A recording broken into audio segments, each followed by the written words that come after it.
So it's been about a year since I started posting to YouTube, and I want to talk a bit about the goals I set myself, whether I hit them, more importantly, how I measure success and ultimately set myself up to feel good about things, regardless of how well I do. So in a second, I'll tell you what my goals were and whether I hit them or not. But I think first, I'd like to talk about how I actually measure success. Now, I tend to measure success not by how well I'm actually doing something or how much I'm achieving in it, but more how good it feels to be doing it. Obviously, when we're talking about an individual video, I will measure its success based on, how well it's doing on YouTube against all the other videos that I'm doing. But when I'm looking at it all from a bigger picture, how good it all feels is a much better measure of whether something's going to be sustainable and whether you're going to be able to keep doing it for a long period of time. So as I said, I've been posting to YouTube now regularly for a year. I started my year from March. I had posted a few videos before that, but I decided to start my goal setting from March last year. I'd posted, a few music videos, a few other videos in this format, and a few Overwatch videos as well. But I really started posting regularly in the content in the form that you're seeing it today, March last year, just at the beginning of lockdown. And it was really that whole situation that really made me want to go for it. So in the beginning, I set myself a whole bunch of goals. And when I was younger, I used to tell people that if you hit your goals, then you didn't set them far enough away. And now I know that that's complete rubbish. I used to think of goals like trophies that you win or medals that that you're awarded. But actually now I realize that a goal is a measurement. It's a measurement of distance. It's a point on a journey.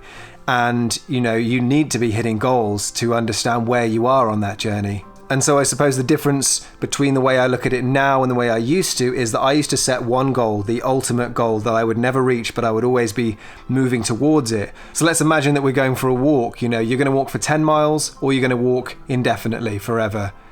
If you walk 10 miles and that's it, you're probably more likely to walk a longer distance than if you were to set an indefinite goal that you don't know where you're going, because you just give up. You're like, oh, well, I've walked, I'm tired, I don't really know where I'm going, so I'm just going to stop. If it's achievable, you're going to keep going. And that is the reason why I switched to starting to set not just achievable, but very achievable goals.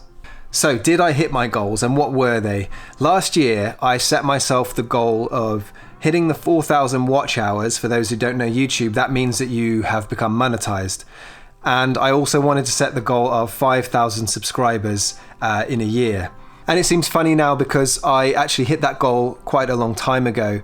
And it was all because of one video. And I was under the impression that I was going to have to do lots and lots of tiny little videos, when in actual fact, it was just a case of creating lots of videos, and one of those was going to blow up and do most of the legwork for me. And the other thing is, I really hate talking about goals, because they're not goals, are they? There's that number that I talked about, that subscriber count, that's not goals, that's people. That is people that have decided to join in and watch my content and, have conversations with me, jump over to my Instagram and talk to me on there. So it is kind of funny for me to think of it like goals, but it is a really great way for me to, figure out how many videos I need to make per week, figure out when I'm lacking or when I'm doing more than I need to, I'm overachieving, whichever it is.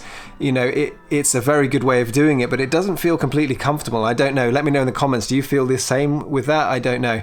But so now is the time for me to kind of start setting goals for next year. And I've decided that rather than setting a goal for this time next year, I'm actually going to set it for New Year's.